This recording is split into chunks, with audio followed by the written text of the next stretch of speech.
They say the harder the work, the greater the reward. This is our life's work. It's November 2nd at 1:05 p.m., and this is the TDN Writers Room. I'm your host, Bill Finley, and Lucy couldn't make it this week, so we have a new mascot. Say hi to Penny, everybody. Hey. Hi, Penny. Nice. Everyone needs Penny. A therapy dog, right? We need dogs. We do. Yes. Well, welcome everybody to the show. I want to remind you the TDN Writers Room is brought to you by Keeneland. Returning this November, Keeneland will offer a single session dedicated to racehorses on the final day of the November sale, which is November 17th. So guys, it's that time. And you know what we're going to do? We're not going to waste time with anything but what really matters right now, which of course is the Breeders' Cup. So the team is going to take you through all the races. We'll start with Friday. We're going to give some picks, some insights, hopefully give you some winners, hopefully entertain you for the next hour or so. So guys, let's get right to it. And we'll start with the first race on Friday, which is the Breeders' Cup Juvenile Turf Sprint. I'm going to have to put the glasses on for this so that I can read everything. And I'm going to try to, throughout this, give a little bit of history for these races. And this race has been run only 4 times. Wesley Ward has won the last 3. The 4th was won by Todd Pletcher. It has never been won by a European horse. And all 3 of those winners won by Wesley Ward, were ridden by Irado Ortiz Jr. So where else am I going to go but right back to what wins every year? Love Reigns with Irado Ortiz Jr. aboard for Wesley Ward. This is a filly. I don't think that doesn't bother me one bit. But she's coming off a really nice win in the Bolton Landing. She just fits the bill for what I'm looking for in this race. The other thing too about this race, normally this is a race I wouldn't get that excited about. But this is probably one of the most interesting races on the card. You've got Tyler's Tribe, what he's trying to pull off coming out of Iowa. You've got the horse, the Platinum Queen, who is coming out of the win over older horses in the Prix de la Bay. He ran second in the Nunthorpe Stakes, trying to beat older horses. Randy, this is a really fun race, but I got to go with the Wesley Ward angle. I mean, look, there are a couple of trends in here, just in general, to pay attention to. One is the one you just mentioned, Wesley Ward. The other one is that Charlie Appleby has entered horses in 10 Breeders' Cup races in his career. Now, he's had multiple horses in some of those races, but he's entered in 10 Breeders' Cup races, won 6, right? And he's also got a contender in here as well. One of the things that interests me about this race, I don't recall in a Breeders' Cup race, even in a sprint, seeing this much sheer speed all lined up against each other, and mostly from outside post positions. The Platinum Queen from England, Speedboat Beach, Bob Baffert, Tyler's Tribe has never been behind. Sharp as Attack, outran Speedboat Beach to the lead last time in California. Those are 4 seriously fast horses, and they're probably not the only speed in the race either. Love Reigns has speed as well.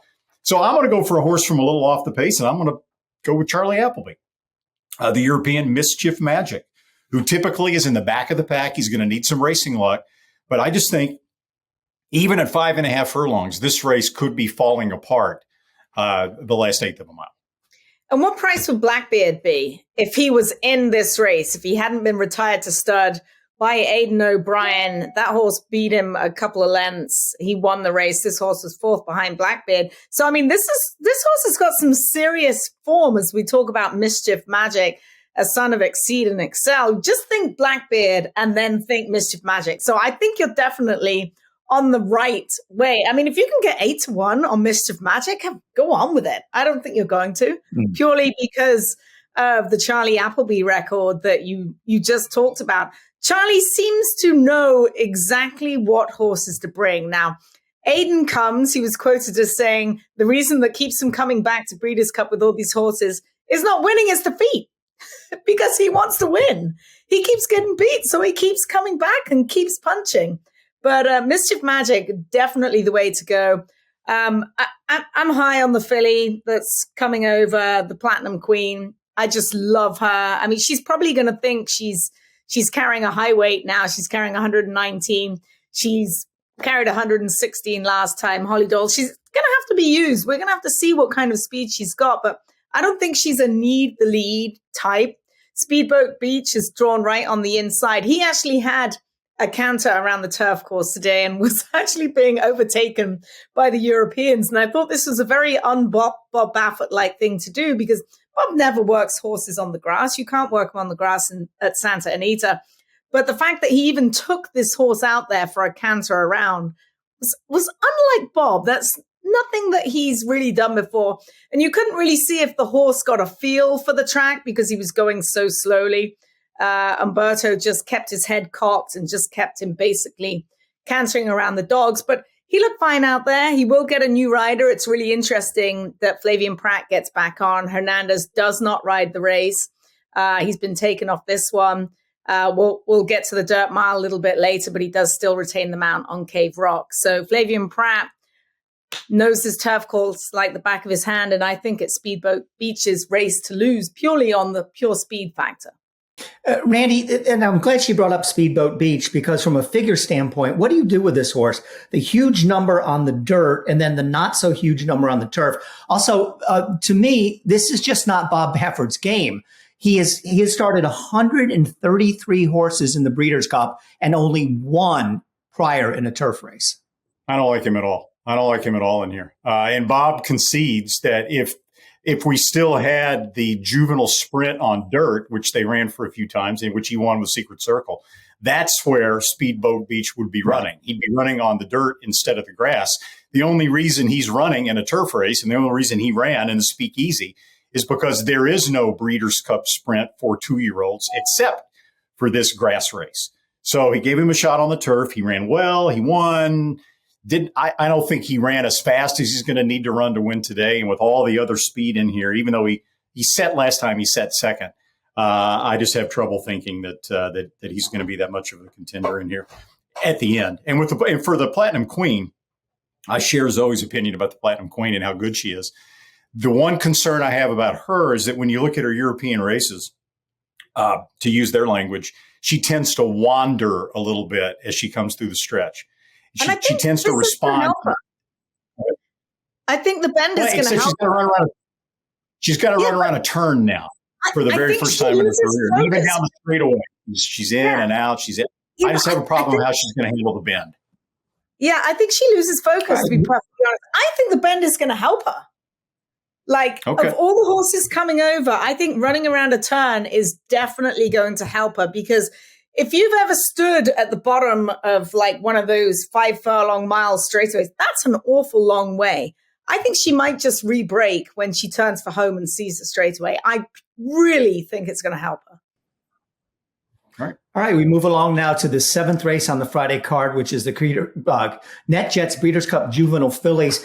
And kind of the way I handicap favorites or horses that are going to be among the favorites, if I don't have a knock on them, I'm perfectly fine taking them. And what knock do you possibly have on Chocolate Gelato coming in here for Pletcher? She's got the numbers. She's got the big win last time out in the Frazetta to Grade 1. Also like Chop in here a little bit. Didn't have the greatest of trips in the Alcibiades. Was off a little bit slow. Was 11th early. Closed very resolutely for Brad Cox into a reasonably slow pace. Those are my top 2 picks. I have Anatomically as a price coming out of those Florida Stallion races for Todd Pletcher. First time out for Pletcher. Figures, Randy, on that horse are good. 83 matches Chocolato's last race. Randy, your take on the Juvenile Fillies? At 12-1, I'll take Anatomically. Looking for a price. Yeah, there we go. I agree with you that there's absolutely nothing wrong with Chocolate Gelato. I think she's the horse to beat. When they worked together in company, you got the impression that Chocolate Gelato was maybe a little bit better than Anatomically in the workout. But Todd Pletcher hasn't had Anatomically for that long. She was purchased out of the race in Florida. New owners now, the Eclipse Thoroughbred. So she hasn't really been in the Pletcher program for that long. So I'm kind of willing to forgive her, maybe not galloping out as strongly as some of the other Pletcher horses have. Loved her last race in Florida. 4 or 5 wide around the first turn, wide around the second turn. And just visually, I thought her races against lesser competition, but I thought her races were very impressive. And by the numbers, we had to boost the buyer speed figure 6 points in the last race at Gulfstream Park. She was like a second and a half faster than the boy division, than the colt division the same day, 2 races later. So I thought she was very impressive. Chop, I think she's got, she's in with a big shot. The one thing I'll say about Chop and my concern, When you look at the footnotes for Chop Chop, step slow at the start. In my opinion, she was not a step slow at the start. In my opinion, she broke just fine, and she had zero early speed. Coming out of turf races where they went 49 and change, and now she's running in a dirt race at 1 mile and a 16th, I think she just dropped back for lack of speed. And she finished huge, and she got beat a nose by Wonder Wheel in the Alcibiades. Somebody told me, he said, well, the only reason she got beat was the short stretch at Keeneland. And I said, well, where's this race run? Yeah, obviously it's run back at Keeneland. So, I think Chop Chop is going to run big. I think she'll be flying down the lane. But I worry that she's just going to run out of time again. So at 12-1, I'll take Anatomically. Well, I'm going chalk. I'm a chalk weasel, but I'm going to back Chocolate Gelato. I saw her schooling today. She looks great. She's a big, growthy filly. I've loved her. I can't believe she actually got beat on debut. That's how good she was training. I think Todd's still scratching his head over her actually getting beat on the debut. So I'll take Chocolate Gelato, but there's a couple of other horses. I'm with you on Atomically. She's got some very good numbers, but You're My Girl has been training for the last couple of weeks with John Terranova here and training very, very well at Keeneland. She was second to Chocolate Gelato. She's 10-1 on the morning line, picks up Johnny V, and I think she's going to run a bang-up race. Maybe the slot moved her up last time out. I mean, she's not bred to go all that far. She's by overanalyze out of an Indian Charlie mare. But I like her. I love the way she's training. And I also like the filly on the far outside for Phil Serpy, Leave No Trace. Again, she might have some distance limitations, but she's a beautiful filly. She ran third to Chocolate Gelato. My key is going to be Chocolate Gelato. But Leave No Trace at 20-1 is going to hit the board for sure. Now, Zoe, explain again why Chocolate Gelato is pudding. Because it's pudding. It's pudding. Like, just that's it. Huh? Yeah, it's basically pudding. Any kind of pudding. I'd rather strawberry gelato, to be honest, but beggars can't. Okay. I'm still scratching my head about that one a little bit. All right, we move on to race 8, Breeders' Cup Juvenile Fillies Turf. You would think this would be a race that the Europeans would dominate in. It's been anything but. U.S.-based horses have won the last 8 straight in a row and 12 of the last 14. So there's a little, I'm going to try to give you some historical footnotes on these races. To me, this is the race where I'm really going to go out on a limb and pick a crazy kind of horse. I like Last Call at 20-1. In here for trainer Kevin Attard coming in from Woodbine. Again, this is a price play. Is this the most likely winner? Not necessarily. But if I'm going to get 20-1 on this horse, and I think I will get that kind of price, I'm definitely going to use this on my tickets. First of all, again, from the figures, Randy, for 79 last time out in the Town Mistakes, was a big move up. So you do have, the sense, can she run back to that race? But if she does, she's right in the mix of things. Very intriguing that Frankie Dettori takes over the mount for Rafael Hernandez. Good rider, but he's, a good rider on the Canadian circuit. So that is definitely my top pick at a price. Zygira, number 13. Oh, no, wait a minute. I did a story on this horse today. The pronunciation is Kaijira. Kaijira, yes. And it's named for a safari ranch in Botswana. But Randy, you already knew that, didn't you? I know. You know everything. You're good. I can't put anything past you. Then I have number 4, Free Look, third, another kind of price play for Chad Brown. Obviously, got to respect Chad Brown in this race. So I'm going to go, Randy, I definitely look at this as one of the most wide open races on the Breeders' Cup card. If you're playing pick whatever's in here, this to me is a race where you've got to come up with a 14, 15-1 shot because I think that's who's going to win it. Kijira, by the way, Kijira is the way they pronounce it in Botswana, the Botswana safari place. I totally agree that this is a race that is likely to be won by a long shot. And these horses are just a jumble on form because the winners of the American prep races both had hugely advantageous strips. Pleasant Passage in the Miss Grillo, which has traditionally been the key prep race for this, had a very easy time on the front end. And the horse I thought that was the most visually impressive of the American winners was Delight in the Jessamine. Same thing. She got away with an easy pace on the front end in that race. And the horse that you pointed out that you liked as a long shot, Last Call, winning the Natalma, actually overcame a very slow pace, rallying from back in the pack at Woodbine to manage to win anyway. So at 20-1, you can do a whole lot worse than that. I have trouble with this race, quite honestly. And I think this is almost like a, throw a dart at the wall kind of race. Meditate, I could see running really well for Aidan O'Brien. By the way, I think there are two words to explain why the Americans have dominated this race. Chad Brown. Right. And Chad, I don't think Free Look quite lives up to the newspaper of record level of, some of the other past 2-year-old fillies that he has run in this race. So I'll just take a stab. I'll stay with an American. I'm going to take a stab with an 8-1 horse, Be Your Best. Okay. She looked so visually impressive in her first 2 races, including the PG Johnson at Saratoga. And then she ran in the Miss Grillo and she caught yielding turf in the Miss Grillo. So, if you can say that the course condition worked to her disadvantage, and that's taking a stab, you don't know that, then you could see Be Your Best rebounding and improving a little bit and maybe winning at a decent price. But I could go for almost anything in here. I like Be Your Best. She's actually grown a little bit. It's ironic. She's owned by Mike Ryan, who is the bloodstock agent to the Stars or bloodstock agent to Chad Brown. So he bought Free Look, and yet he's running against Chad Brown in here with Be Your Best for Horacio de Paz. I'd not seen her since I actually saw her at Saratoga, and she has grown up. She's not an overly big filly, but she does have a wicked turn of foot. And I think that wicked turn of foot was slowed down over that yielding ground at Aqueduct. Now, watching the horses train this morning on the grass, we've not had a lot of rain here other than the deluge they got a few days ago, but there's a pretty good cut in the turf course. And I think it's really going to dry out over the next couple of days as well. So it's not going to be yielding. And I think we'll see Be Your Best perhaps be as good as she can be. Is she good enough, though? That's my question. I like Meditate in here for Aidan O'Brien. I think he wins this. I mean, we're talking about a filly who's won 4 of 6. She's won carrying 128 pounds. She carries 122.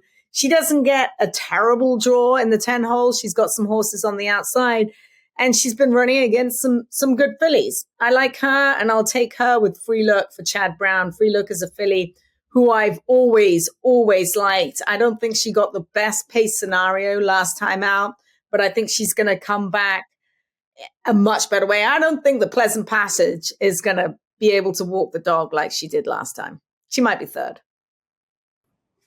Race 9 is the Breeders' Cup Juvenile. Go ahead, Randy. I was just going to say about Meditate. She won her first 4 starts. The horses that beat her in the Moigler Stud and the Shively Park, her last 2 starts, were 2 of the early favorites for the 1,000 Guineas next year in England, Tahira and Lazoo. So she has been keeping outstanding company over there. The best of company.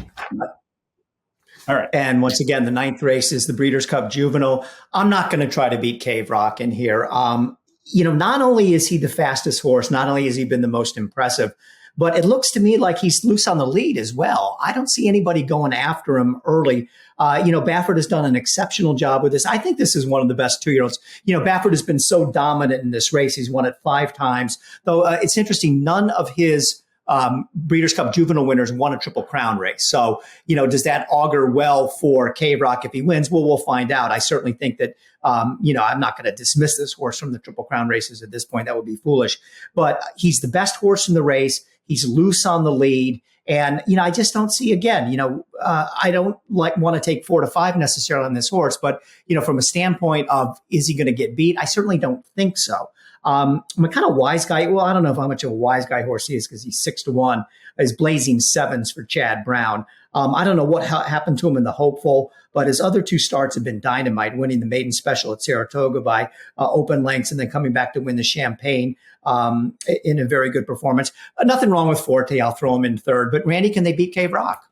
I don't think so. I mean, we were sitting in Todd Pletcher's tack room here, and Todd was talking about how his main hope was that somebody went with Cave Rock, and we all pulled out our past performances, and Todd went to his iPad, and we started looking for who could possibly run with Cave Rock. There was only one option, and that's Hurricane J breaking from the rail. They got to go from the inside. He's had 2 6-furlong races, but even if they go with him, I still think he's fast enough to keep up with Cave Rock. So I think Cave Rock's going to control the pace, and I think he's going to be very, very tough to beat. I have respect for Forte. He's a legitimate horse. I have a respect for Blazing Sevens. He looked good in the Champagne.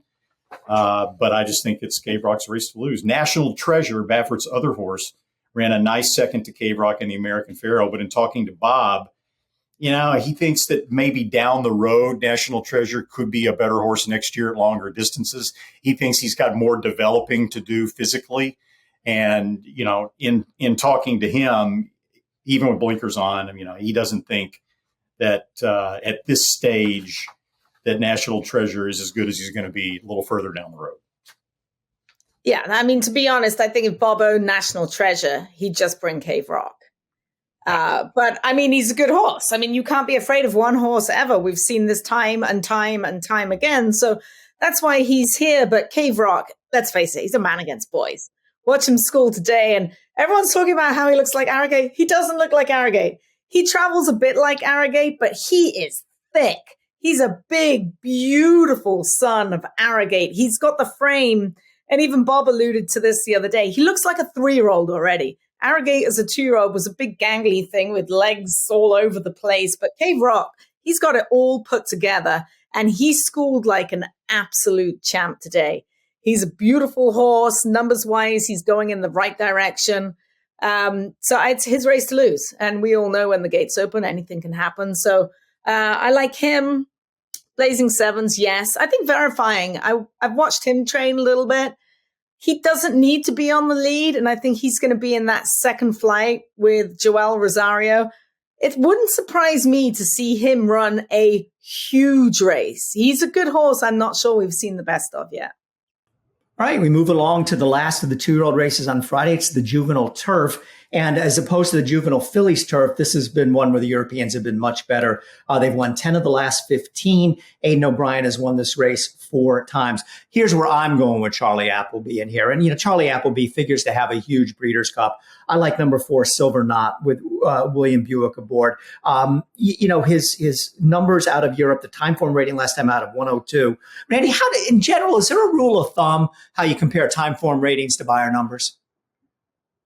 Not really. My rule of thumb, and I don't know if it's that accurate of a rule of thumb, is to subtract 15 points or so from time form. And that's given me kind of a, vague idea, but, sometimes it's not all that accurate. To me, Silver Knot is the most likely winner of any of the Breeders' Cup races on Friday.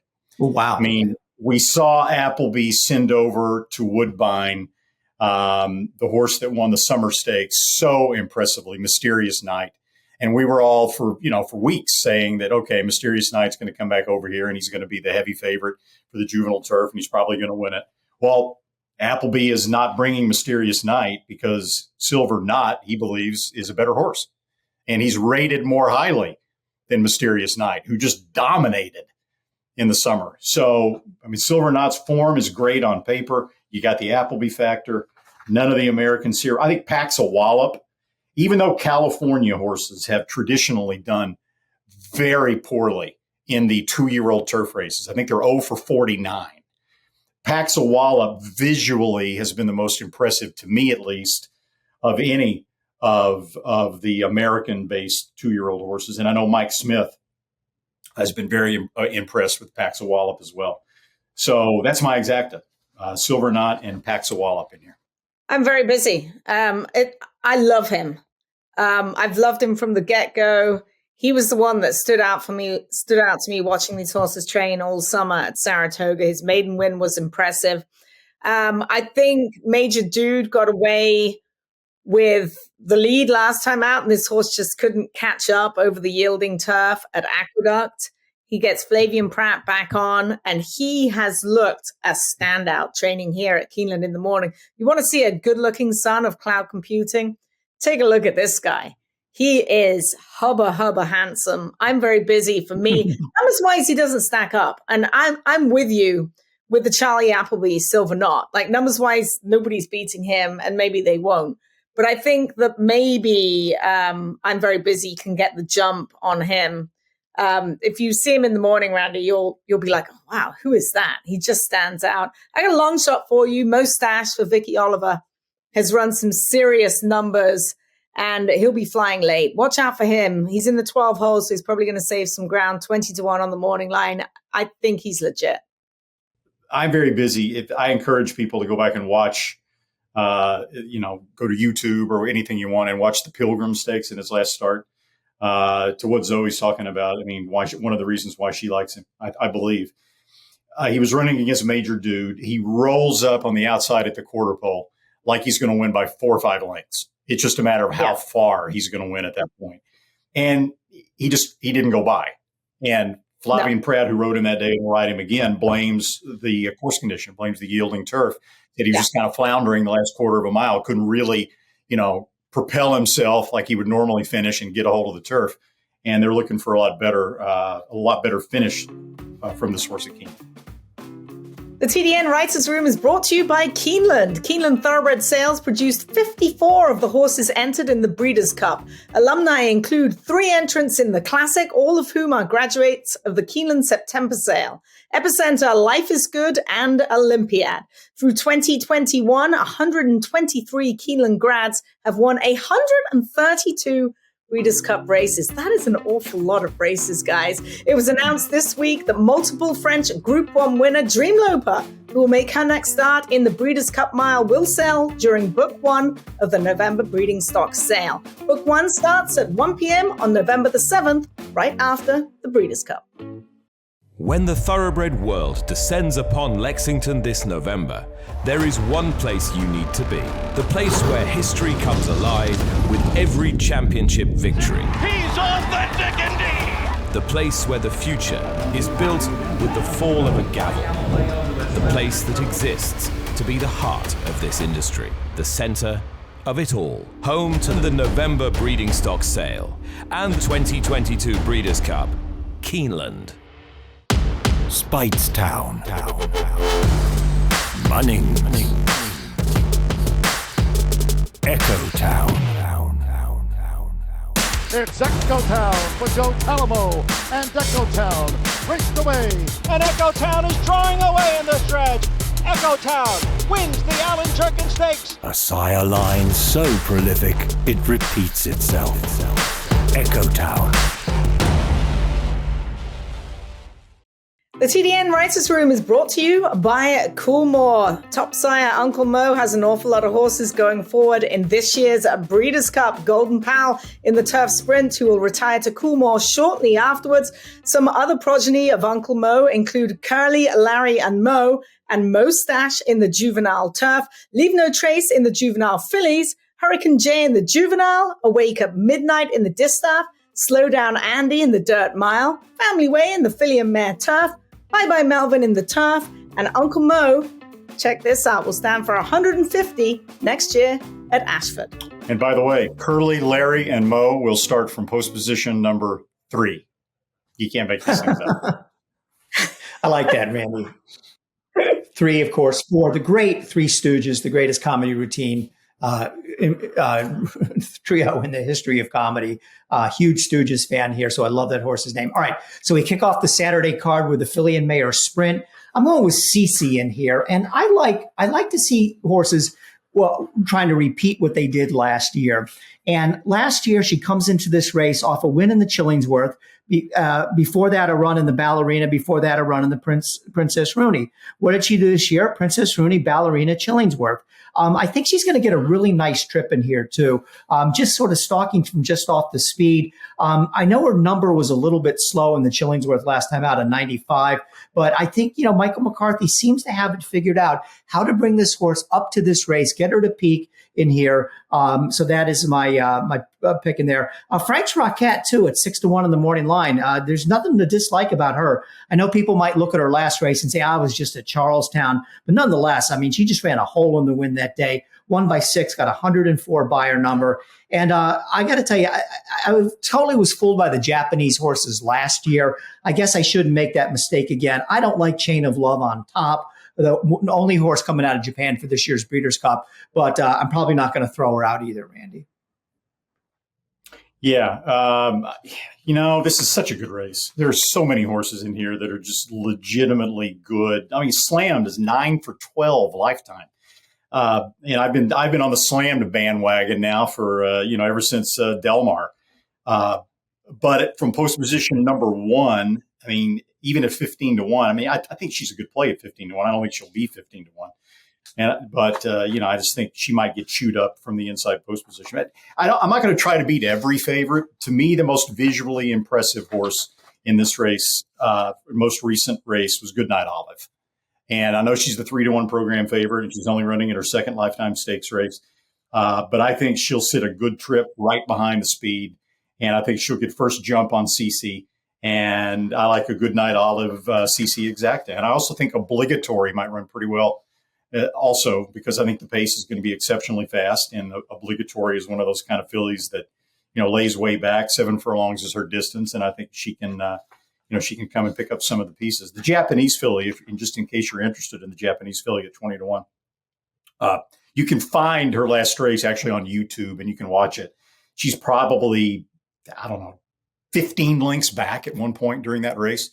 She's way back in a 16-horse field, and worked her way through and got up in the very last jump. So if the pace is as fast as I think it's going to be, her running style might actually be suited for a race like that. But it's Goodnight Olive for me. I think you're reading my mind. I actually have an Olive in my Bloody Mary in here. I actually came from Fashionable Fillies at Jeff Ruby's right now, so I brought my Bloody Mary across the street with me. So it's Goodnight Olive for me.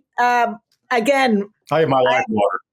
Oh, you okay? Well, you're way better than I am. I had to have a Bloody Mary.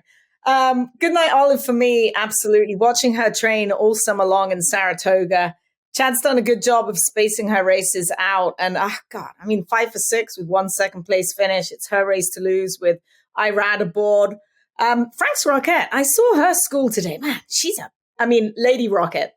She's a beast. And she's run some really, really good races, like massive races. And I think she's going to run a huge race. Kamari ran away and hid from her last time out. But I think on the outside, with Rosario, she's going to run very, very well indeed. But I'm all about Goodnight Olive. Frank's Rocket. Yeah, Frank's Rocket for Bill Mott. Excuse me. -2, winning by 6 last time out on the Thoroughgraph. And she's had plenty of time to recover. And she's proven that's just not Charlestown. She won at Saratoga as well. So I think it's 6-1. I'll take some of that with Sires aboard. Randy, I'm a little surprised you didn't show more love to Frank's Rocket. I mean, from the buyer figures, isn't she the best horse on the numbers? She's coming off a big race. I just can't, to me, she's not as reliable as I would prefer coming back and running in the Breeders' Cup. Now, what's interesting about Frank's Rocket is that 2 years ago, she was in good form, and she was coming up to the Breeders' Cup, and Bill Mott decided that she was much better at 6 furlongs than at 7 furlongs. So he chose her to run against the boys in the Breeders' Cup Sprint. And she was absolutely in over her head. I mean, they just ran her off her feet right from the start. She couldn't keep up, and she ran poorly. She's 0 for 3 at 7 furlongs, but in her last start, they sent her to Charlestown. She was 1-5, so she's supposed to win. They ran her 7 furlongs, and she finished really well to get the first 7 furlong win in her career. And now that's why she's going to give it a shot in the 7 furlong, filly mare sprint. I respect her. But figure-wise, when you talk about CC not running quite as big a number in the Chillingsworth as she had been running a 95 buyer, she was 4 wide all the way around the turn. She had an outside trip. So if you would do, let's say, what the Thoroughgraph numbers do or what the Ragozin numbers do, and you would take trip into consideration, then that would be a 100 figure instead of a 95. So it always helps to look at the way the race was run and the way the figure was earned. So I don't hold that 95 against CC at all. Yeah, CC's as good now as she was last year. It's just a question of, are the other ones better than her this year? Because she's never been as good going into the race now since last year.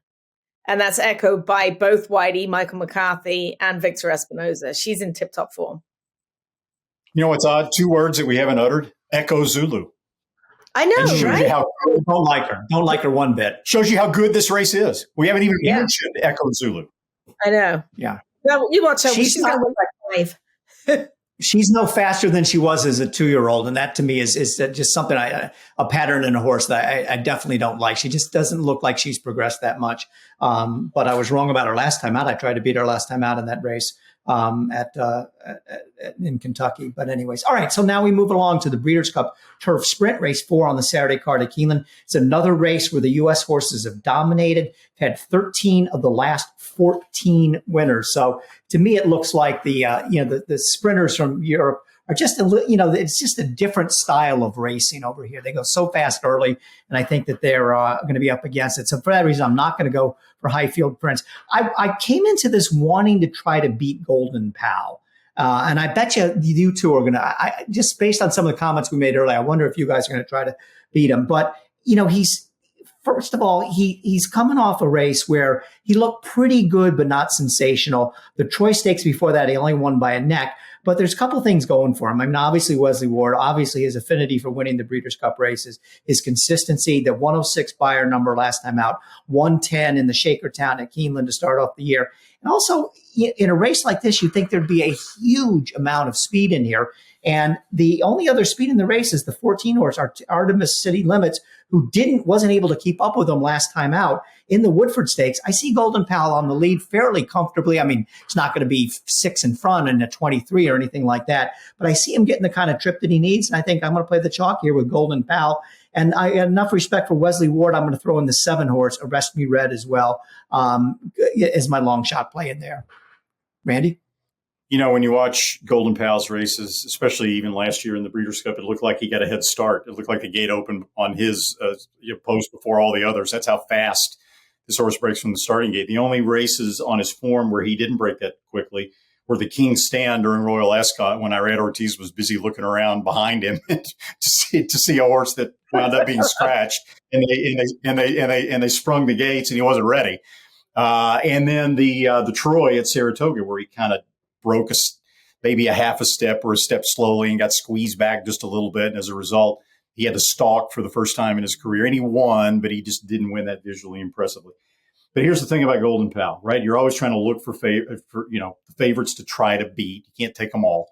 You're trying to look for anything that might hint at a chink in the favorite's armor.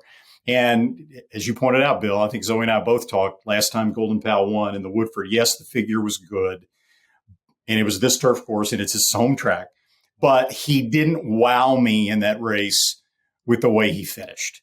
And I don't buy the notion that Wesley Ward didn't have him cranked for the Woodford. Coming off, from August to October with the Breeders' Cup, coming up right away. I don't buy that. So to me, I came in here looking, as you said, to try to beat Golden Pal. Now, the reason the Europeans have not run this well in this race in the past, you pointed out a couple. Speed is the name of the American game. Sharp breaks from the gate is the name of the American game. This race is run around a turn, and the sprinters in Europe typically run down straightaways. So all those, I think, and more importantly, Europe hasn't sent their best sprinters over here, in my opinion. There is one here, though, Highfield Princess, who is going to be named the champion sprinter in England. She's really in good form right now. She's got great tactical speed. So I think she can be sitting second right behind Golden Pal.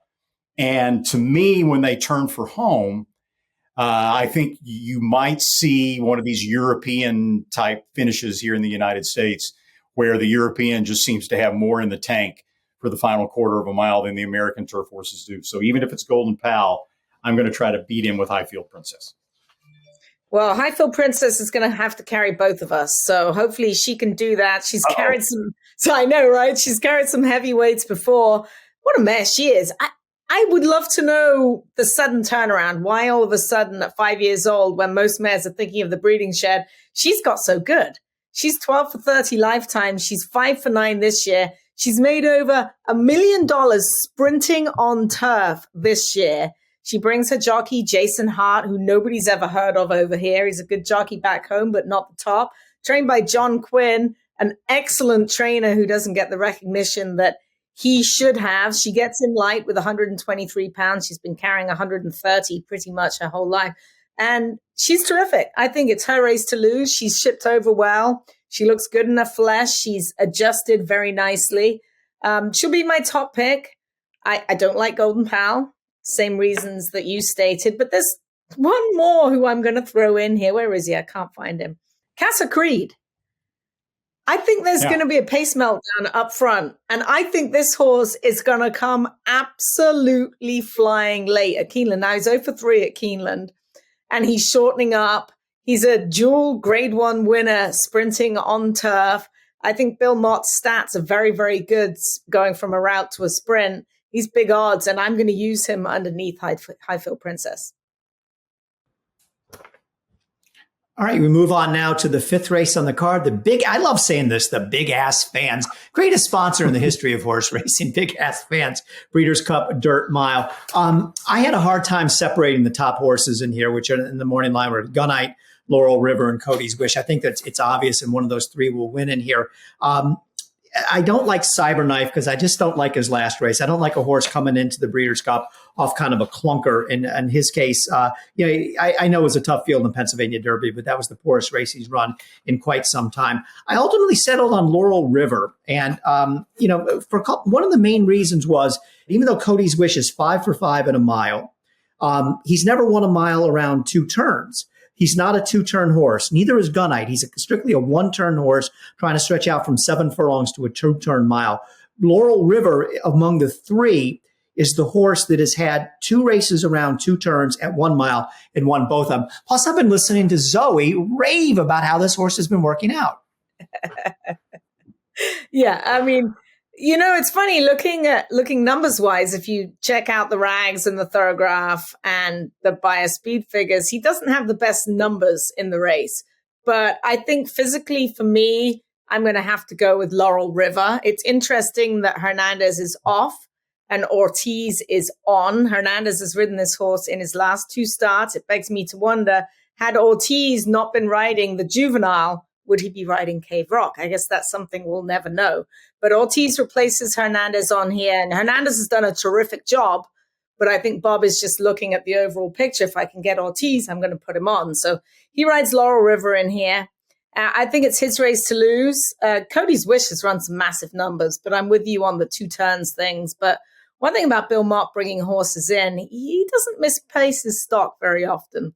So for me, it's intriguing. And if you're seeing some of the Bill Mott trainees and thinking, oh, they look a little dull in their hair coat and they've got long hair and perhaps you think they don't look as sharp as they should, all his horses came straight in from Saratoga. And it's cold there. He hasn't clipped them. He's just let them stay natural. So if you're wondering why some of Bill's look perhaps a little woolly and a little hairy, they are coming in from Saratoga. So I can be pretty brief here. You guys have covered everything. My thoughts exactly on most of these horses. Cody's Wish is a great story because of his namesake, Cody Dorman. We'll have, if you don't know the story, we'll have a 5-minute feature on NBC about that story leading into the Dirt Mile. So I would encourage you to watch that. I will say this: if right before the race, you notice that it's just Jerry Bailey and not me, and I'm gone from the set, it's because I've gone to the betting window if Laurel River is 9-2 on the board as he is in the program line. I really like Laurel River in here. A lot of respect for Cody's Wish, but just what you said, Bill, the 2 turns as opposed to 1 turn. I think that's just enough of a difference for the horse. He's going to have to run down Laurel River to win. Laurel River's got more tactical speed. He'll be in a better spot. And I don't think Cody's Wish is going to be able to get by Laurel River. I like Laurel River a lot. So that's 3 votes for Laurel River among our team. So let's see if we can get that one home. 6th race on the card is the Breeders' Cup Filly and Mare Turf. Foreign horses, including the Japanese horse from last year, have won 5 of the last 6. Chad Brown has won this race 4 times, and he's going to win a 5th time. My best bet of the day is an Italian in here. And she is just fast. Now, I know you don't necessarily think of a horse like that for a 1 3/16 race. Distance could be a bit of a challenge for her, as primarily she's been running at a mile, but she's got the kind of early foot in here that you don't necessarily see in this kind of division.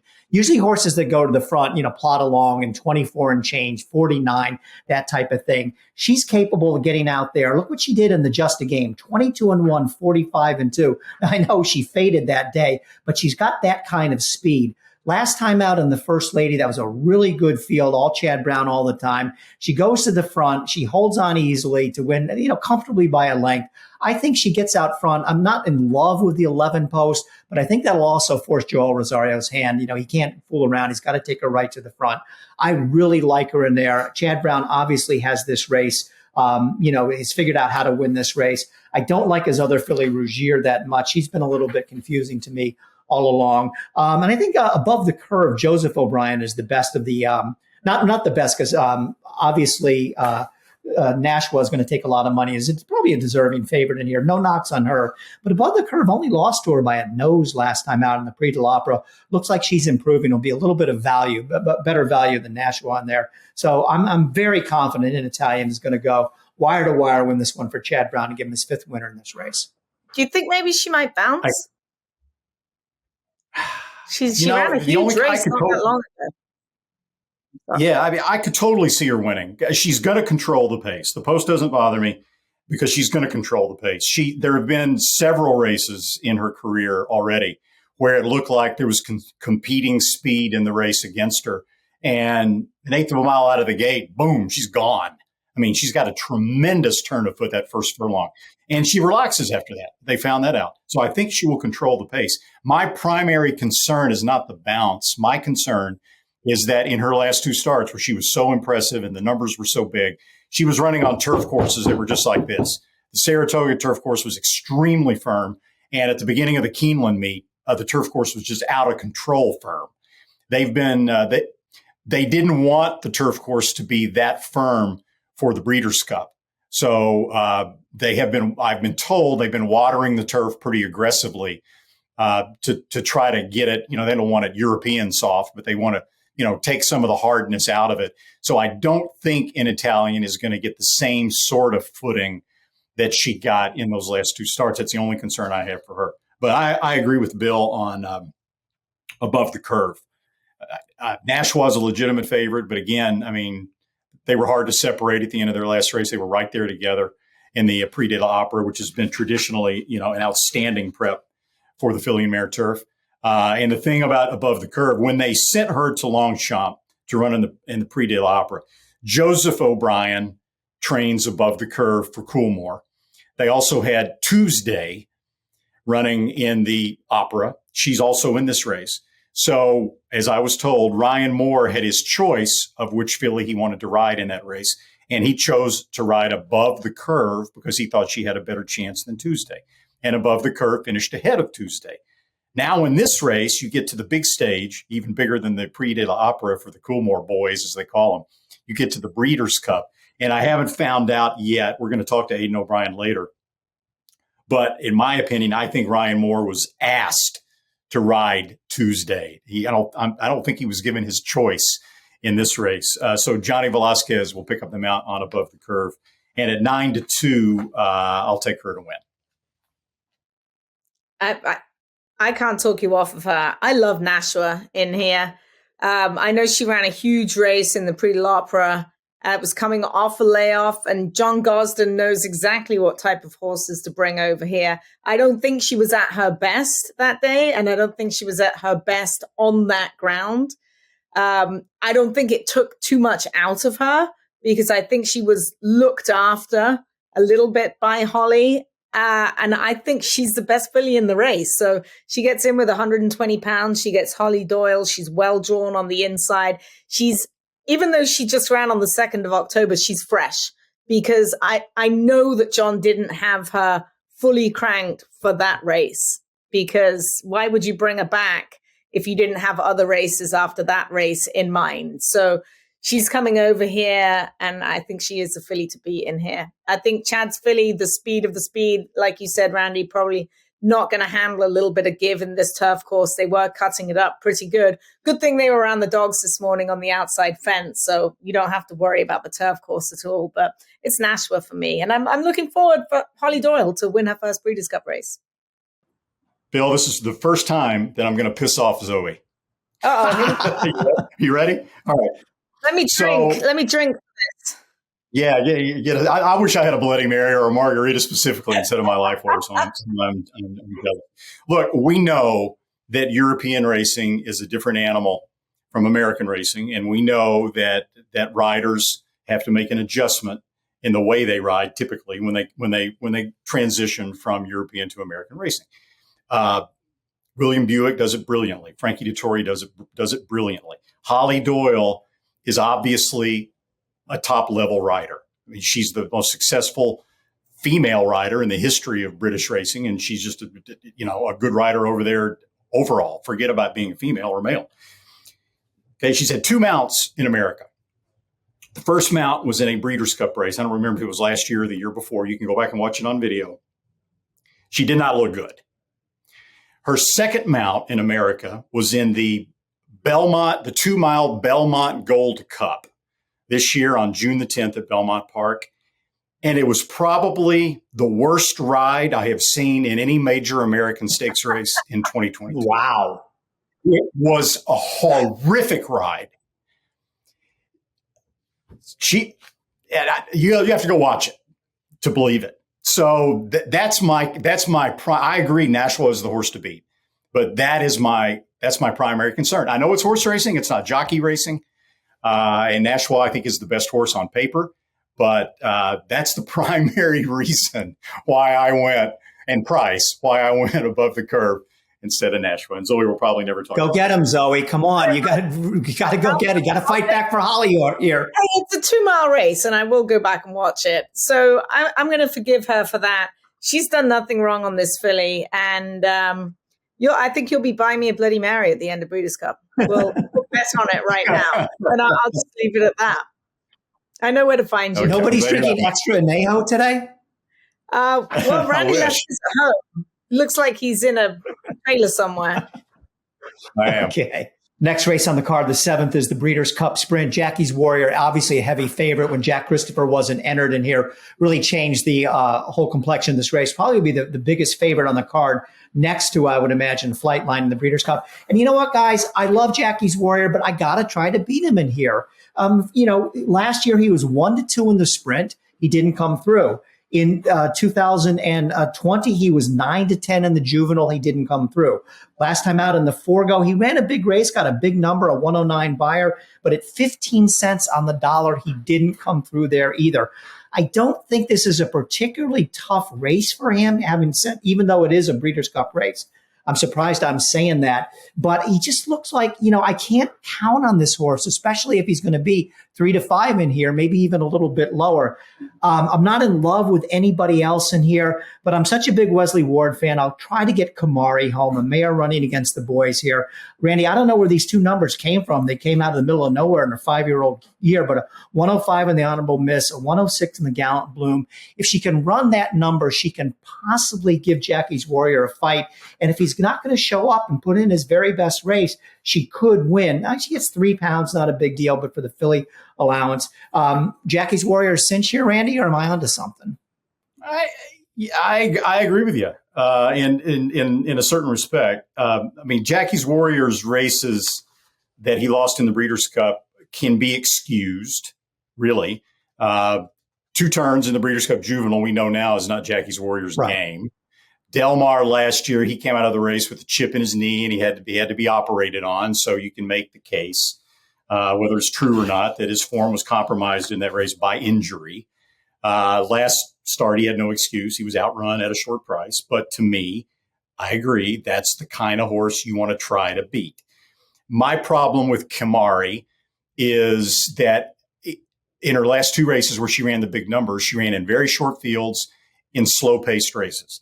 If you go back and you look through her past performances in the races in which that are run at the kind of pace you would expect a Breeders' Cup Sprint to be run, 44 and change for the half mile, she typically doesn't stand up to that kind of pace pressure as well. So the one horse in here that has visually, really impressed me other than Jackie's Warrior at his best is the Juddmonte horse Elite Power from the Belmont barn. You can go back and look at his maiden race, his 2 allowance races, and it's just like, wow, boy, this horse really looks good. And then they ran him in the Vosburg last time, and it was a weak field. It was just a 5-horse field. The first stakes race in his career, he was 1-2, partly because of how weak the field was, partly because of how impressive he had looked. And he did it again. And he was a slow-paced race, but he's run well in fast-paced races before when he's been further back. And if I'm going to try to beat Jackie's Warrior, which I am, it's Elite Power for me at 6-1 with IRAD. Everything Randy just said, double it. Elite Power, 6-1. I don't know why he's suddenly so good. He's won his last 4. You couldn't find him with a search warrant when he tried to break his maiden last year at Churchill. Maybe it's just his 4-year-old year, but he's fantastic. I love Jackie's Warrior. He's going to take a lot of beating, but should someone beat him, it's going to be Elite Power. Randy, you mentioned this, and I looked at Elite Power because I was trying to beat Jackie's Warrior too, but I'm just going to accentuate what you said. The Vosburg was a terrible field, absolutely terrible. So I can't get and he did what he was supposed to do, obviously, but at 1-2, that would be my one knock on him. But it's all 3 of us are trying to beat Jackie's Warrior, so we'll see if we can get the for our picks the chalk to go down. But win or lose, what a wonderful career that horse has had, and so nice to see him come back as a 4-year-old when that's one outfit that didn't decide to send their horse right off to stud and cash in on that. Okay, now we go to race 8, which is the Breeders' Cup Mile, and pretty even in here so far as the Europeans have won 3 of the last 4, but they've only won 4 of the last 11. So I don't think there's an edge either way. I didn't really know. I had a hard time with this race. I would have picked Domestic Spending because I have that much faith in Chad Brown bringing this horse back. And I thought he was just a super horse last year, but I can't pick him from the 14 post. Kinross I like, but he's a little bit of a question of the distance, and he's got the 13 post. So I'm going to let post positions influence my picks in here. Modern Games is certainly going to be tough in here. I would have liked him better if he won the Queen Elizabeth last time out. He ran fine. He looked really good in the Woodbine Mile. I'm going to go for a little bit of a price here with Dreamloper. And she's been a little bit inconsistent this year. She started off with 2 wins and then didn't run great in the next 2 starts, one in Ireland, one at the Nassau Stakes at Goodwood. But then she came out last time out and looked fantastic, winning the Prix de Milan de Longchamp by 5.5 lengths, beat Order of Australia, who's a pretty good horse. So will be back in this field, back in this race as well. I'll pick Modern Games second. I hate to try to pick against Charlie Appleby, but I think this horse is going to be a little bit over bet, Randy. 7-2 in the morning line. I think it's going to go a little bit less in there. I have no confidence in this race whatsoever, but just so we're keeping score, probably a race that I'll pass my own betting. Just because we're keeping score at home, I'll go with Dreamloper. One favorite I'm not going to try to beat is Modern Games. His defeat in the Queen Elizabeth II, the QE2 at Ascot, didn't bother me that much. The course condition was very soft that day. It's rated good to soft, but it was, I think, even in reality, I think it was even softer than that. And I think that had a lot to do with Modern Games' defeat. And he still ran well to finish second to Bayside Boy, who's a nice horse. More importantly, he's made the trip over to North America twice. He won the Breeders' Cup Juvenile Turf last year, as we know. You couldn't bet on him, but he won. Woodbine, he was extremely impressive. So all respect in the world for Dreamloper. All respect in the world to Kinross. I agree with the post position concerns there about Kinross. Respect for Annapolis, but he had a dream rail trip last time when he won the Coolmore Turf Mile at Keeneland, and now he's stuck in post 11. So instead of getting a rail trip, he's probably going to get a trip that's probably 3 wide, and that's going to be a difference of about 3 or 4 lengths right there. So I'm not going to try to beat Modern Games, Zoe. Modern Games looked good this morning too. You'll be glad to hear he had a nice little canter around the turf course, holding good flesh. Charlie knows how to bring them over. I think it's between Modern Games. I still like Kinross, even with a horrible draw. I think Frankie's going to have to try and use some magic there with Kinross. We kind of forget that he's got plenty of speed, Kinross does. So I think he'll use him a little bit. And I'm probably going to wind up doing an exact box with Modern Games and Kinross and not get very much back. But I think those are the top 2 in there for me.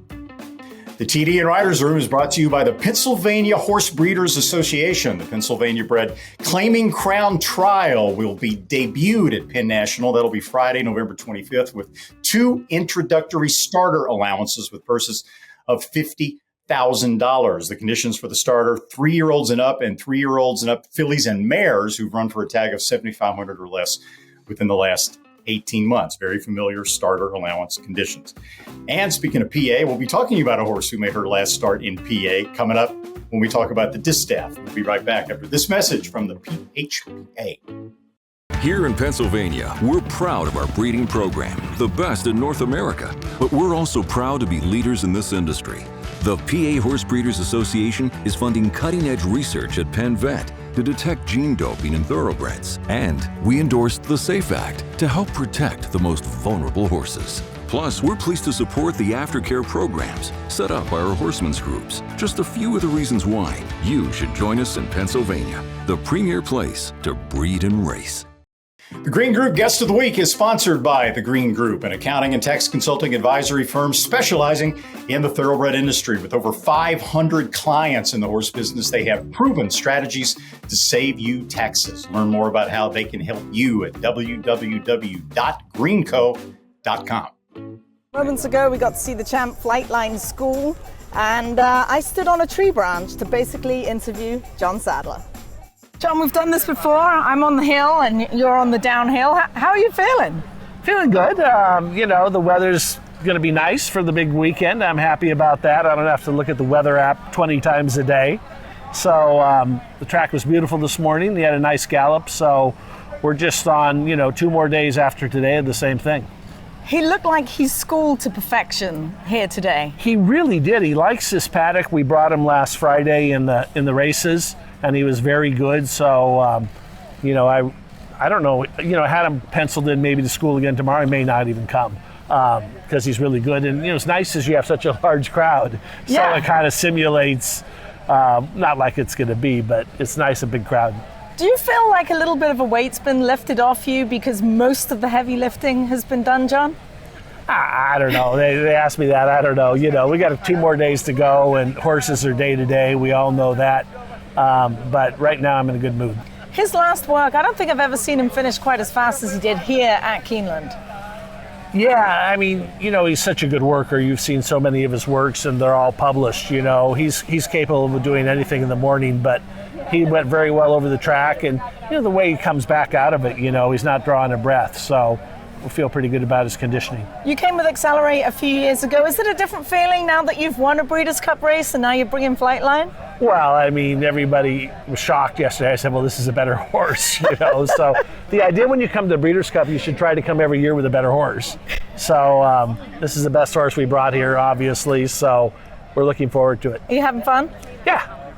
What about the ownership group? It looks like they're having a pretty good time as well. We got great ownership with West Point Thoroughbreds, Horonis Racing, Woodford Thoroughbreds, Sienna Farm, Lane's End. So got a good group, and they're all pros. So it's really not a lot of work for me. Real quick, John. And Jane Lyons. And Jane, of course, the breeder. We talked about Flightline extensively last April. We sat on a bucket at your barn and went over Flightline. How has the journey been for you throughout the summer and leading up to this? It's been a good journey. It's not always, with horses, it's not always a straight line. And, we obviously wanted to have another start this year that didn't happen. But, we really wanted to win the Met Mile. We think that's a Stallions race. Pacific Classic is our biggest race in Southern California, and a race that I love and the ownership loves. So we're hitting our marks, and 1 more to go. John, always a pleasure. So good to have you here. Thanks, Zoe. Thank you. Good luck. All right, you bet. The Green Group Guest of the Week is sponsored by The Green Group, an accounting and tax consulting advisory firm specializing in the thoroughbred industry. And as this week's Guest of the Week, John Sadler, will receive a free 1-hour tax consultation. Learn more at www.greenco.com. And we'll be right back after this message from, coincidentally, The Green Group. Why do the most successful owners, breeders, and horsemen select the Green Group as their tax advisor? We simply save them money and know how to make them more successful. Over the past 40 years, founder Leonard Green has owned and bred some of the best racehorses in the history of the sport. His in-depth, hands-on industry knowledge, combined with cutting-edge tax-saving strategies, has produced positive results for his clientele and has made the Green Group the top-rated accounting and tax firm in the business. For a confidential and complimentary consultation, contact us at 732-634-5100 or visit our website at www.greenco.com. The Green Group, proven strategies to save you taxes.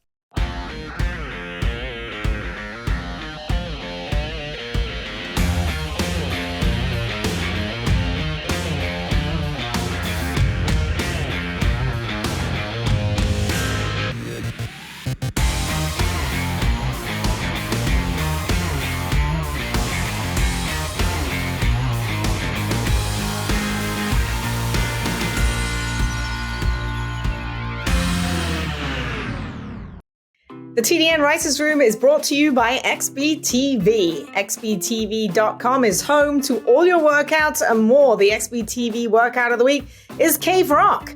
He's going to be the favorite for the Breeders' Cup juvenile scene here, working with Mastering. Now, Hall of Famer Bob Baffert was on the walkie-talkie to the guy on Mastering and simply saying, just don't even bother. Don't even bother trying to keep us. As you can see, Cave Rock going about his business, absolutely leaving his company behind. Cave Rock, you can find that on xbtv.com and many more. The only way to watch your workouts in the morning. And now the weekend preview segment brought to you by Three Chimneys. We're going to continue with previewing the Breeders' Cup. We'll take a look now at the Distaff Turf and Breeders' Cup Classic. Race 9 on the card is the Breeders' Cup Distaff. I think next to the Classic, this is the second best race of the entire program. This thing is absolutely loaded in here. So many good fillies in here, could go a bunch of different ways. Nest is the deserving favorite in here. She's been brilliant ever since running second in the Belmont, running through wins in the Coaching Club, Alabama, and Beldame. But the value in here, and I think Zoe's going to agree with me on this one because I remember what she said in the past, the value is Clairiere because she's going to be the forgotten horse based on her race in the Personal Ensign. If you like Malathat, how do you not like Clairiere? She beat her twice. She beat her in the Ogden Phipps and beat her in the Shoe V. Her race in the Personal Ensign is a complete throwout. She lost the race at the gate. She was very fractious. She banged her head against the starting gate. It's a complete throwout. Trainer Steve Asmussen, who is as good as it gets, has had all that time to get her ready for this. I think this race is going to be three of them on the wire. It's going to be who gets the best trip. Clairiere, Nest, Malathat.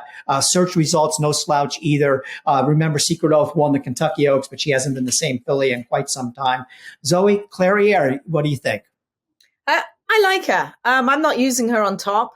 I love Malathat in here. Watching her works, I think she's head and shoulders. I love Nest as well, and she's worked very nicely. But Malathat just seems to have come into her own of late. I don't think the one hole is going to hurt her. She won from the one hole last time out, taking the spinster and almost propping at the wire with Johnny V. She did it so easily. So it's going to be Malathat for me. I'm with you on Clairiere, but Nest is going to run her race. Horse to beat off numbers, but I think we're forgetting about the other Asmussen in here in society. The daughter, there you go, Randy, the daughter of Gunrunner. She's comfortably drawn on the outside, field of 8. She's got plenty of time to get over. She's fast. She gets Giroux. She's 6-1. And I don't think we've seen the best of her. She's run some great numbers, but she's barely ever been favored. She was 7-1 last time. She was favored at Charlestown. Why wouldn't she be favored at Charlestown? She was favored in the Monomoy Girl. She wasn't favored when she broke her maiden. I think we're overlooking society on the outside. And as much as I love Malathat drawn down on the rail, I think the Now filly could be society. And I just totally hope we get to see her next year. I love Malathat. I mean, she can wire the field, can't she? Right? I totally agree. She scares the heck out of me. Clairiere beat her twice, right? I mean, she's in good form right now and all, but she's not an unbeatable type of filly. Clairiere, total throwout last time because of what happened in the starting gate. I firmly believe that. She was in great form before that, but she's not unbeatable either. She's going to run well. Nest, you can make the case. I mean, who did she beat in the Beldame? She was 1-10 or 1-20. Society, if you go back and watch her races, Charlestown's and the Cotillion, really only two you need to watch.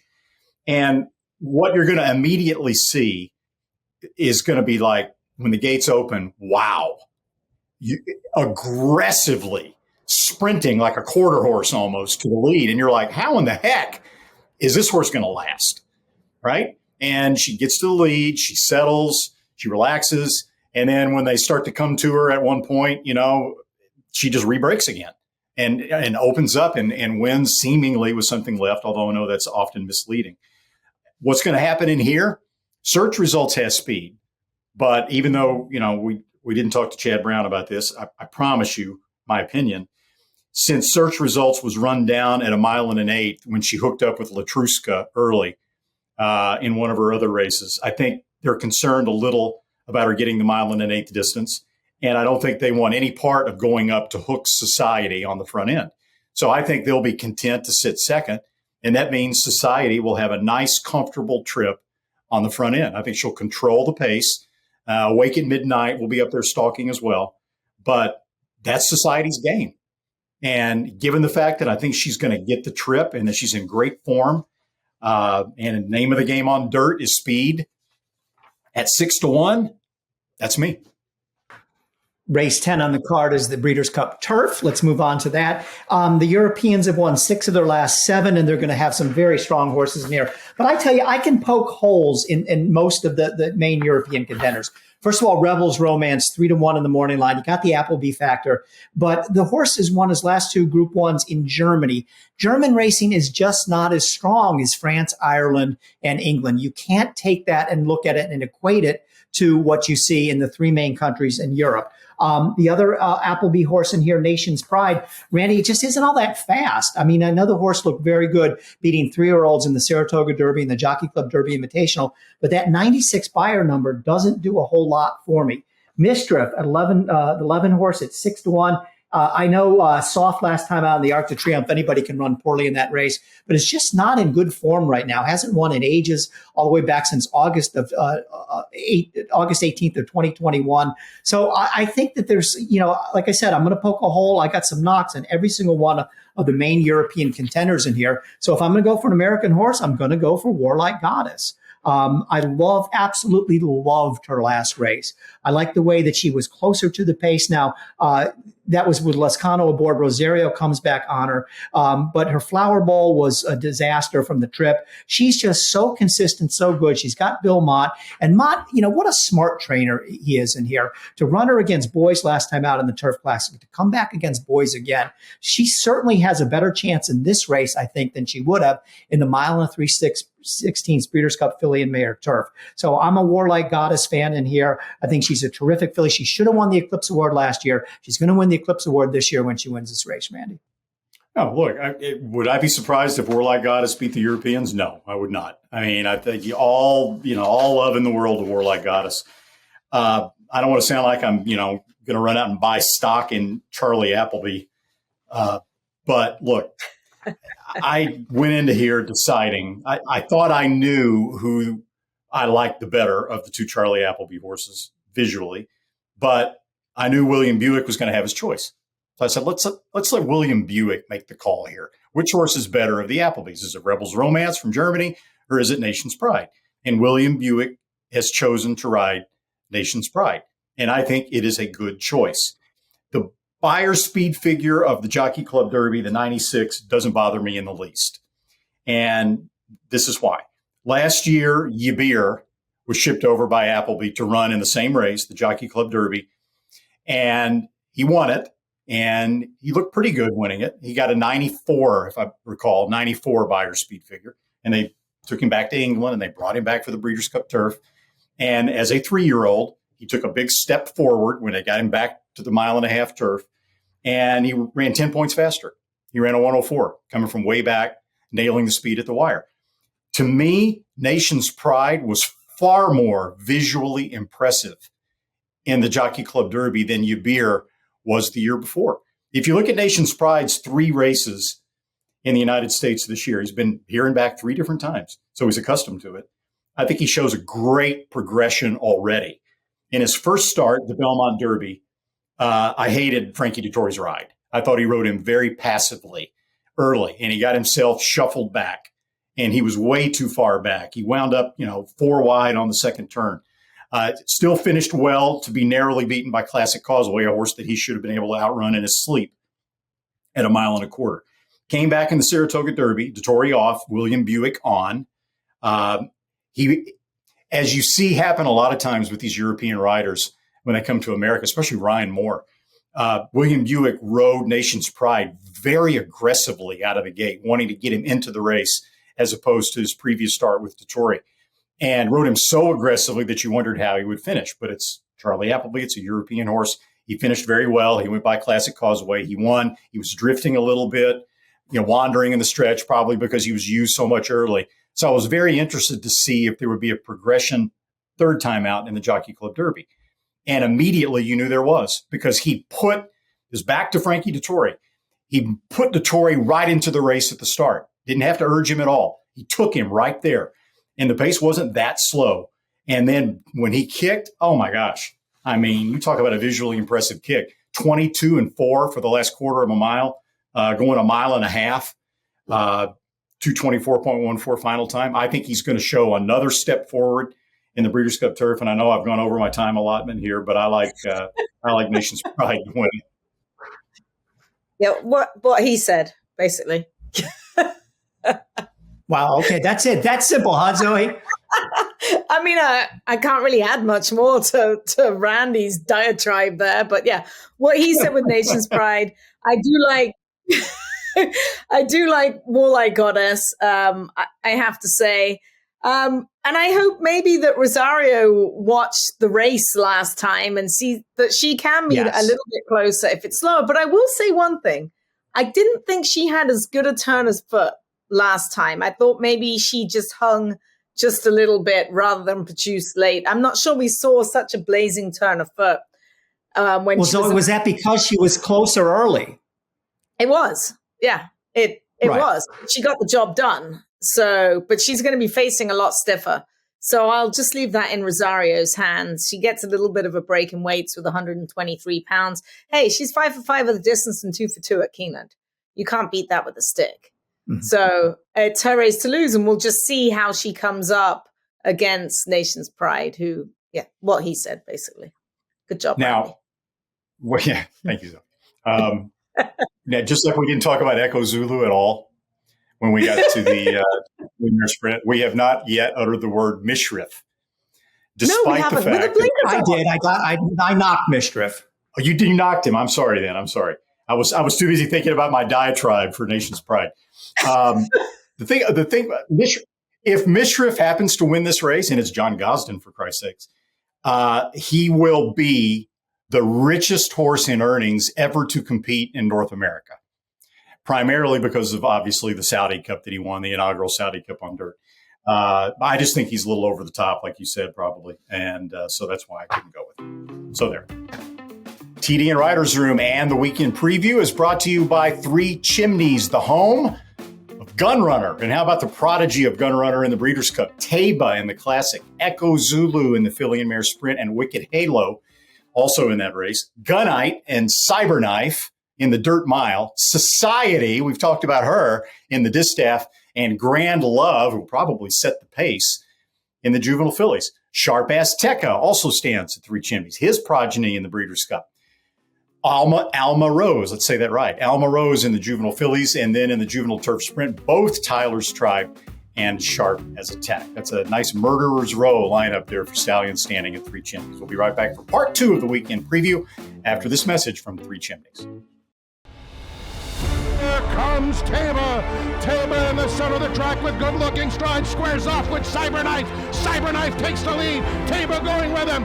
These two in a thriller. Cyberknife just in front, and Cyberknife has won the TVG.com Haskell over Taba. Jack Christopher finished third. The running time 1 minute 46.24 seconds. Come dream with us at Three Chimneys. And welcome back. We continue with the weekend preview brought to you by Three Chimneys, and we saved the best for last, the Breeders' Cup Classic. I got to tell you, I can't remember the last time I was looking forward to a Breeders' Cup race as much as this. And the reason is obvious, because of Flightline. we are been so spoiled. I know he's only raced 5 times. We've been so spoiled to see this horse. I mean, he's done things that I didn't think I would see in my lifetime. I was fortunate enough as a very small, wee child to see Secretariat run in person at the Belmont Stakes. And his race in the Pacific Classic absolutely reminded me of that. Maybe it's blasphemy to say it was as good, but it was certainly the best race I've seen of any horse run since Secretariat in the Belmont Stakes. By no means would I try to pick against him. Matter of fact, I want to get, after I do my little diatribe, I've set the over-under on how many lengths he wins by at 6.5. Quickly, over or under, Randy? And Zoe, you too? Under.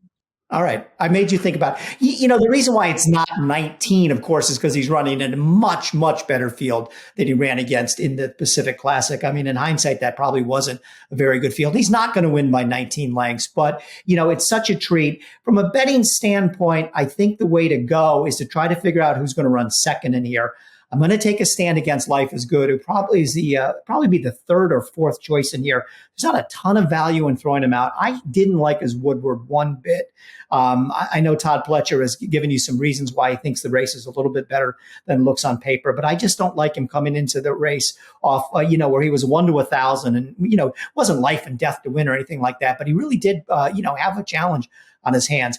I've been a Taba fan all along. I think he will run second. I think the second place finishes between the two top 3-year-olds in either Taba or Epicenter. Rich Strike, the other 3-year-old in there. I don't think he's quite good enough to do it in here. But Taba, when this horse won the Santa Anita Derby in his second lifetime start, that signaled to me that there was absolutely something special here. He took a little bit of a while to regroup, and he finally came into his own and showed what he's all about in the Pennsylvania Derby, which was a dynamite race.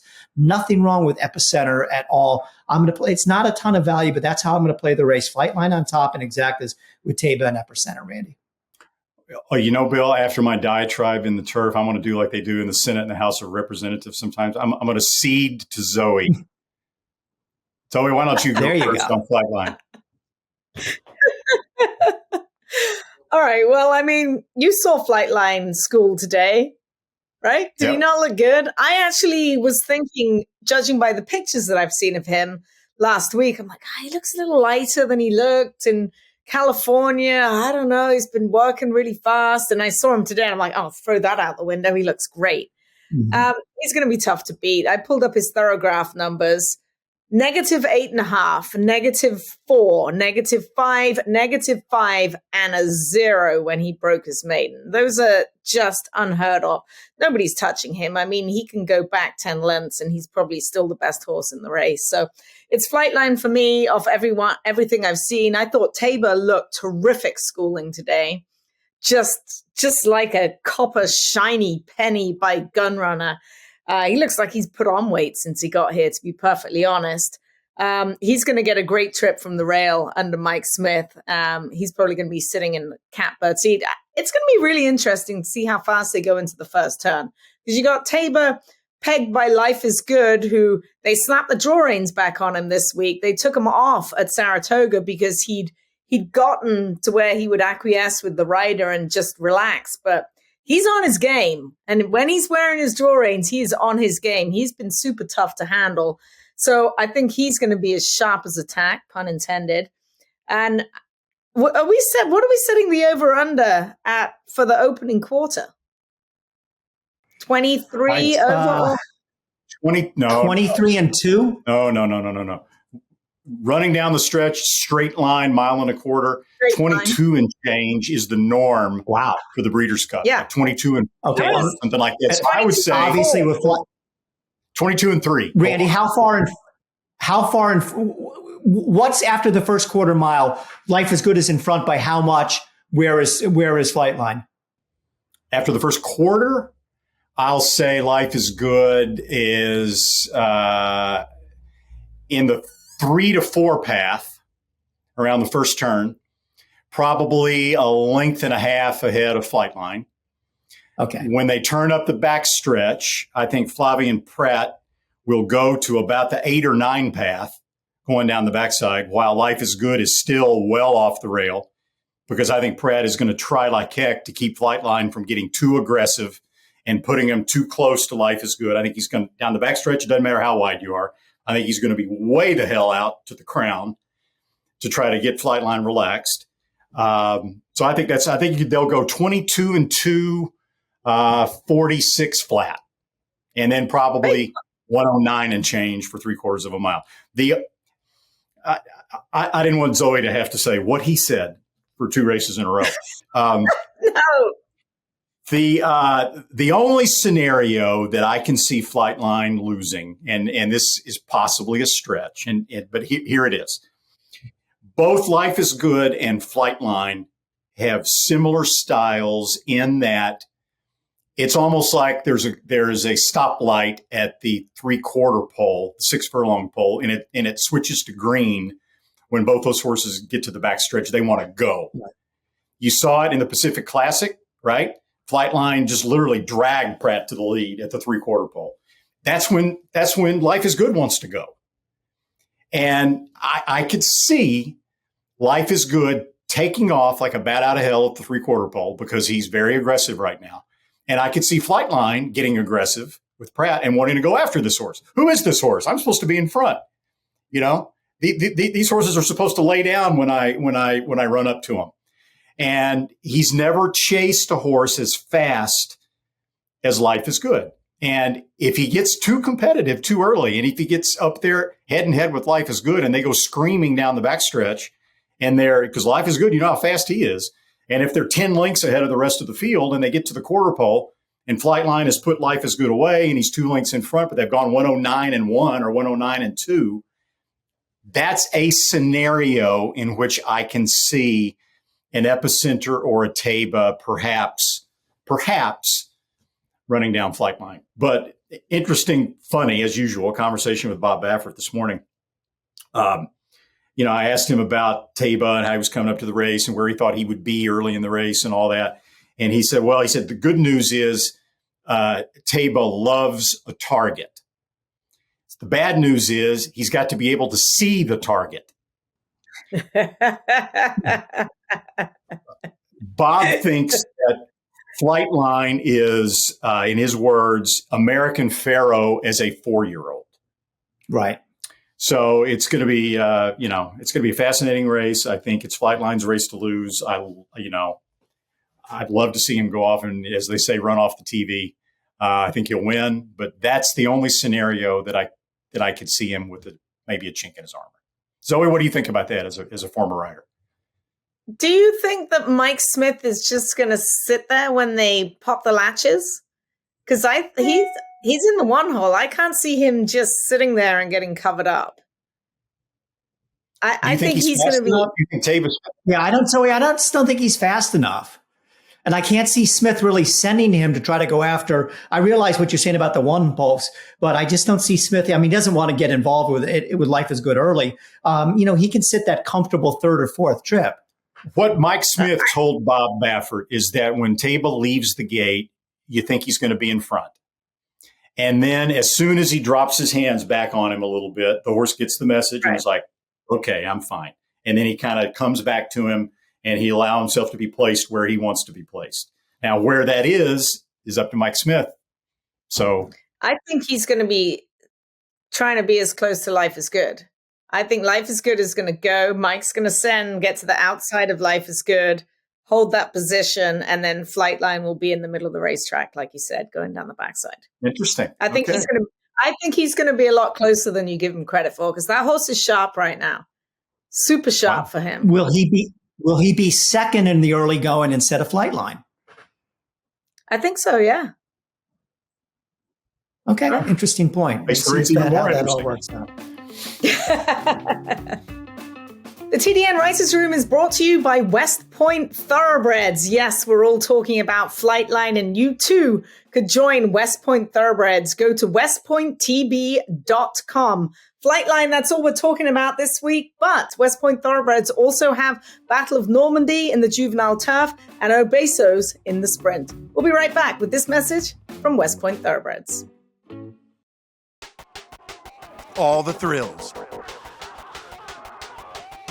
Fraction of the bills. Experience the power of the partnership. Change your life make new friends, and compete at the highest level of thoroughbred racing. West Point Thoroughbreds, the gold standard in racing partnerships. Visit westpointtb.com. Backstretch workers are the backbone of the thoroughbred racing industry. Without them, racing would not be possible.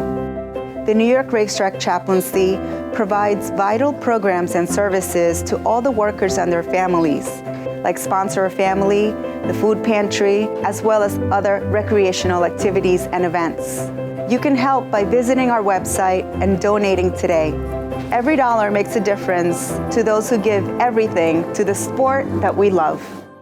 Well, the Remy cartoon for the week it's a good one. Sometimes we get a little carried away with the Breeders' Cup, turf sprint this, marathon this, fillies this, that. Remy is wondering if they're going to have a race eventually for the Breeders' Cup Outriders. He's got a cartoon of outriders chasing a loose horse, and he says it looks like the Breeders' Cup is diversifying. That's a wrap for this week's TDN Writers Room. I want to thank our Green Group guest of the week, John Sadler, my partners, Randy Moss and Zoe Cadman, our producer, Patty Wolf, our associate producer, Katie Petruniak, our editors, Anthony LaRocca, Aaliyah Rocca, and Nathan Wilson, and our new mascot, my dog, Penny. Talk to you next week. Have a great Breeders' Cup, everybody.